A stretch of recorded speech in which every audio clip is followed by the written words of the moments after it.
നമസ്കാരം. അപ്പം നമ്മൾ ഇതിപ്പോൾ എല്ലാ ദിവസവും 2 പൂട്ട് തുറക്കാൻ വേണ്ടിയിട്ട് കാത്തിരിക്കാറുണ്ട്. അങ്ങനെ ഇന്നും 2 പൂട്ട് തുറന്നിട്ടുണ്ട്.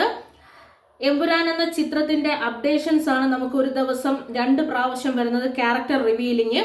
അപ്പോൾ ഇന്ന് നമ്മളെ ലൂസിഫർ സിനിമയിൽ കണ്ട 2 ജേർണലിസ്റ്റുകളെ കുറിച്ചാണ് ഇന്ന് വന്നത്. കാരണം നമുക്കറിയാം ഇതൊരു പൊളിറ്റിക്കലി റിലേറ്റഡ് ആയ സിനിമ ആയതുകൊണ്ട് തന്നെ അതിലും പത്രപ്രവർത്തകർക്ക് വലിയൊരു സ്ഥാനം ഉണ്ടായിരുന്നു.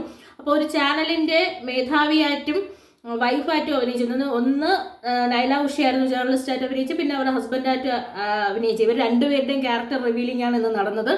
ഈ 2 പേരുടെയും ലൂസിഫറിലെ എക്സ്പീരിയൻസ് അവർ ഷെയർ ചെയ്തു, അവരുടെ എമ്പുരാനിലെ എക്സ്പീരിയൻസ് അവർ ഷെയർ ചെയ്തിട്ടുണ്ട്.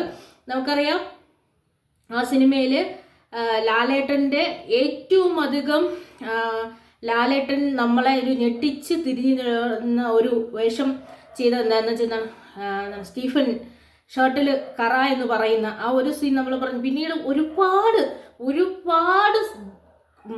മാസങ്ങളോളം ആ ഒരു സീന് വലിയ ഒരു ഇമ്പാക്റ്റ് തന്നെ ഉണ്ടായിരുന്നു.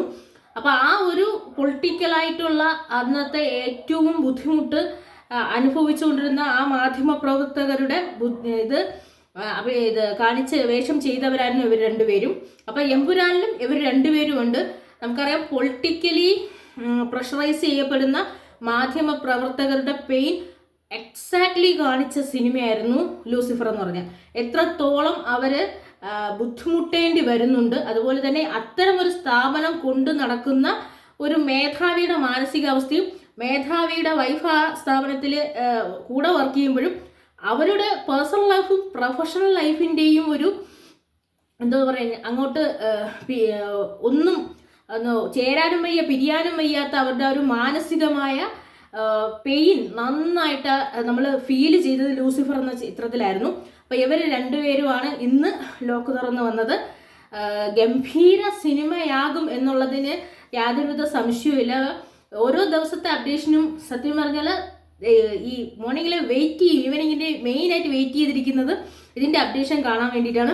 മാത്രമല്ല ഈ അപ്ഡേഷൻ വരുമ്പോൾ ഏറ്റവും വലിയ പ്രത്യേകത എന്ന് വെച്ച് കഴിഞ്ഞാൽ ഇത് വന്ന് കഴിയുന്നതും സോഷ്യൽ മീഡിയ അവിടെ അങ്ങ് എന്താണ് എമ്പുരാനിൽ അങ്ങ് ലോക്കാവാണ്. ആദ്യം ഡയറക്ടറായ പൃഥ്വിരാജ് സുകുമാരൻ ഷെയർ ചെയ്യുന്നു, പിന്നെ നമ്മുടെ ലാലേട്ടൻ ഷെയർ ചെയ്യുന്നു, മഞ്ജു വാര്യർ ഷെയർ ചെയ്യുന്നു, ടോവിനോ തോമസ് ഷെയർ ചെയ്യുന്നു. അങ്ങനെ ഇതിലുള്ള ആരൊക്കെ ഉണ്ട് ഇവരുടെ എല്ലാവരുടെയും ഇൻസ്റ്റയിലും സ്റ്റോറിയിൽ ഇതങ്ങ് നിറയുന്നത് കൊണ്ട് തന്നെ ആ ഇൻസ്റ്റ ഒരു നിമിഷം, ആ ഒരൊറ്റ നിമിഷം കറക്റ്റ് ലോക്കാവുന്നത് എമ്പുരാനിലേക്ക് അങ്ങ് ലോക്കായി പോവുകയാണ്. അപ്പോൾ ഇനിയും ദിവസങ്ങളുണ്ട്, ഇനിയും ക്യാരക്ടർ വരാറുണ്ട്. അപ്പോൾ ഇവരുടെ 2 പേരുടെയും ചേർന്നുള്ള ശക്തമായ ഒരു പൊളിറ്റിക്കലായി റിലേറ്റഡായി ഫൈറ്റ് ചെയ്ത് നിൽക്കുന്ന ഇത് നമുക്ക് കാണാൻ കഴിയും. അപ്പം എല്ലാ പ്രതീക്ഷയോടും കൂടി വീണ്ടും അടുത്ത ലോക്ക് തുറക്കാൻ കാത്തിരിക്കുകയാണ്.